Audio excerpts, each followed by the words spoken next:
in our previous video or in our previous discussion, we talked about the cultivation of cereals, grains like rice, like corn, that serve as a staple foods and essential raw materials for various industries. So these crops have been essential to our societies. Why? Is it because it provides nourishment and economic stability? So from cereals, now let's delve into another significant agricultural products. So we're going to talk about something na gina-enjoy din nato for centuries. A drink na pwede siya ma-serve hot or cold. It's known for its calming effects, rich flavors, and I think ang pinaka-highlight to ani kayang health benefits. So I'm going to introduce myself first. I am Jara Bayabaya and I'm excited to explore this interesting topic with all of you today. So you're right. The drink that I'm talking about is tea. So while the Philippines is a widely known as coffee loving nation, so as what we've observed, the kind of coffee shop, right? Matag corner, matag kanto, nandiyan coffee shop. Tea has also found its place in our culture. Traditional teas like salabat, are you familiar with that? Have been used for home remedies. So in recent years, Paul, the rise of milk tea shops has made tea even more popular, especially sa to ang mga generation, di ba? Daghan na pong mga milk tea shop. So as we go through our discussion, let's explore, let's know, let's understand the role of tea in our daily lives. So its significance sa ato ang Filipino culture and how it compares to other beverages.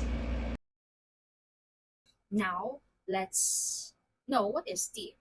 So, in a simple definition, tea it is a popular drink enjoyed by many people around the world. So, it is made from dried leaves of a shrub that originally comes from Southeast Asia. So, to really understand about tea, let us try to, answer this question. Where tea grows best? First, warm summers. Tea grows best in places with warm summers, especially in tropical and subtropical regions. So this means ang mga country dito, yung mga near the equator, like we have India, China, ano pa, Sri Lanka. Ito yung mga lugar na ideal conditions for tea farming.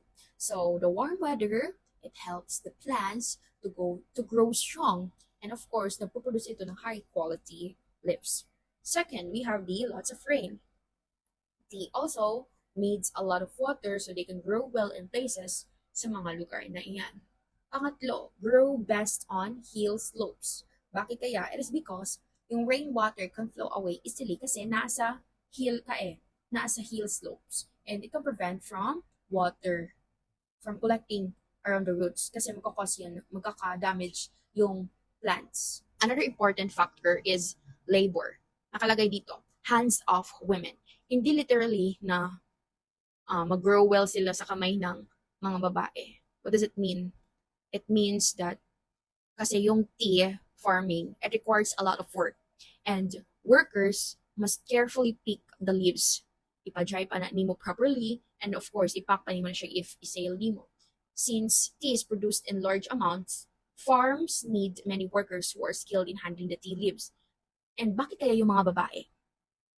Why? That's because plucking tea leaves requires a gentle hands and careful attention. And as we all know, yung mga kababaihan, napaka-caring, napaka-careful nila. Women are often preferred for this job as they can pick the leaves with precision, making sure na yung only the best ang kanilang mapipili. Okay, so to sum it up, tea needs warm weather, plenty of rain, hilly areas, a large workforce, the majority yung mga kababaihan. So these factors make tea farming both challenging and of course fascinating. Now let's proceed to the cultivation and preparation of tea. We have 3 P's here para mas mapadali tayo. First, we have preparation. So before tea plants can be grown, yung land must be properly prepared. So yung mga farmers, dapat mag-clear na yung area by what? removing yung mga plants, yung mga unwanted plants, yung mga rocks, isagapal kaya siya sa grow para makakreate tayo ng healthy environment for tea cultivation.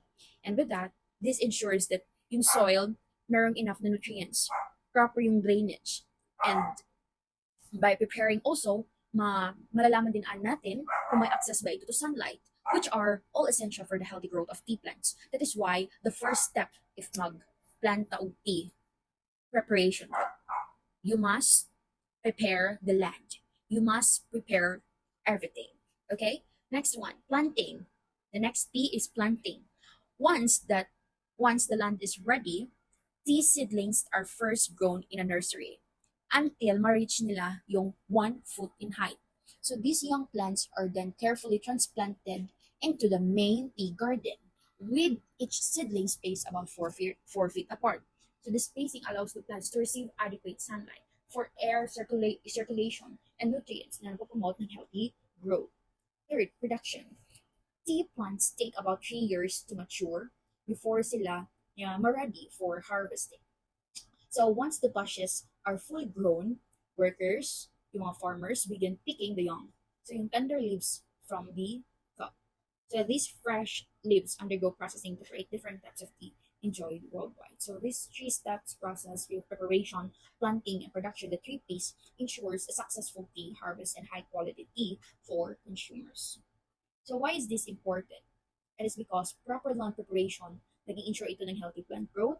It transplant at the right spacing helps the plant grow well without competing for nutrients. Third, waiting 3 years allow the tea bushes to develop fully, ensuring a better quality tea. Since we all know na about the tea cultivation and preparation, let us spot yung mga producing regions. What are the countries na nagpo-produce ng tea?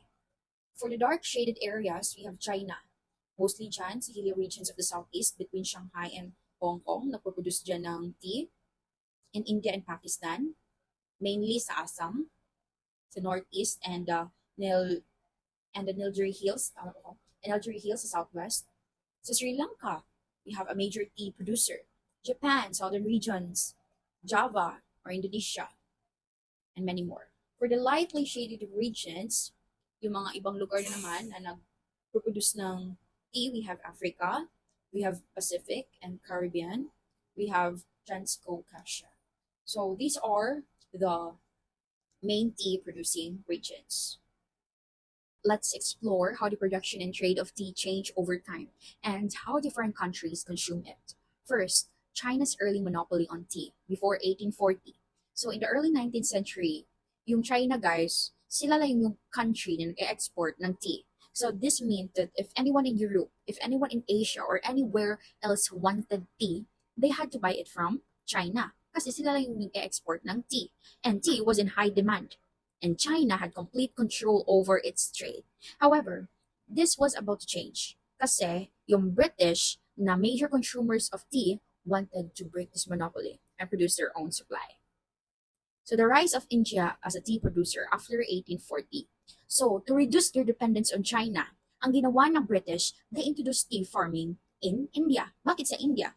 It's because they found that India had the perfect climate and soil for growing tea. So over time, yung Indian tea production grew rapidly, and by 1880, yung India had become the world's leading tea exporter. As a result, yung China's dominance in the tea trade, nagde-decline siya. Okay? So, as of now, today, India remains one of the largest tea producer in the world. Third, the growth of tea in Ceylon or Sri Lanka. While India was expanding its tea industry, another country was about to join the global tea market, and that is Sri Lanka. So now that we've explored the history of tea, let's shift our focus to another popular beverage. We have coffee. While tea has dominated in some parts of the world, coffee has also played a significant role in global trade and consumption. In fact, guys, yung coffee ranks second only to tea in importance as a beverage. Requirements for growing coffee. So same with tea, coffee plants need specific conditions to grow well. First, warm temperature. Coffee plants like warm weather, so they grow best in temperature between 65 degrees Fahrenheit and 75 degrees Fahrenheit. If you're going to convert this into Celsius, we need 18 degrees Celsius to 24 degrees Celsius throughout the year. Okay, if the temperature is too cold, yung plants won't grow properly. And if it's too hot, yung leaves magdadry out din. That is why it is usually grown in tropical regions where the climate stays warm, where the climate stays stable. That is why. Second, kailangan no frost. It is because cold weather can kill the plants. Unlike some plants na mag-survive sa cold, pero yung coffee, they're very sensitive to frost. And yung frost, mag-o-occur ito when the temperature drops too low and magkakause ito ng ice crystal to form on the plant's leaf. Kaya magkaka-damage yung coffee plant and can kill the crop, which is why coffee cannot be grown in very cold regions. Third, plenty of rainfall. So coffee plants also needs a lot of water to grow well, so they require between 40 to 70 inches or 100 to 180 centimeter of rainfall per year. However, yung rain must be well distributed throughout the year. If there is too little rain, the plants dry out. But if there is too much rain, the roots can rot. Okay, that is why coffee farms are usually found in places with consistent rainfall, such as in Brazil, Colombia, and many more. Next, well-drained land. Even though coffee plants need water, they don't like na yung roots nila to be soaked in water for too long. If the soil holds too much water, the roots can rot, leading to plant diseases. This is why yung coffee must be grown in well-drained land where yung mga water can flow away easily. And that is why yung mga sloping hills or volcanic soil are great for this because they help water drain naturally. Major coffee producing areas today. So as what we observe, on the left side, we only have Brazil. It is because 50% of the world's supply is from Brazil.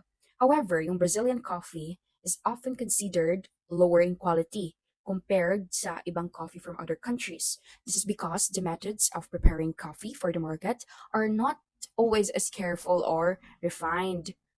Kaya ngayon, meron silang problem of overproduction in coffee due to lack of other competitive crops.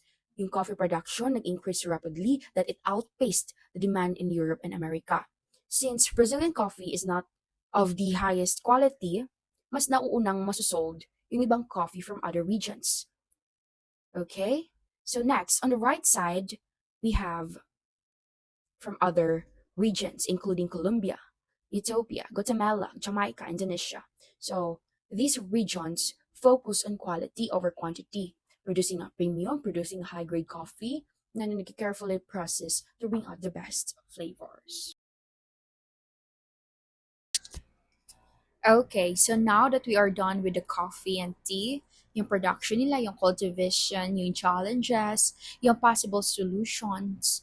Now, let's proceed to widely consumed product rin siya, which is the cocoa.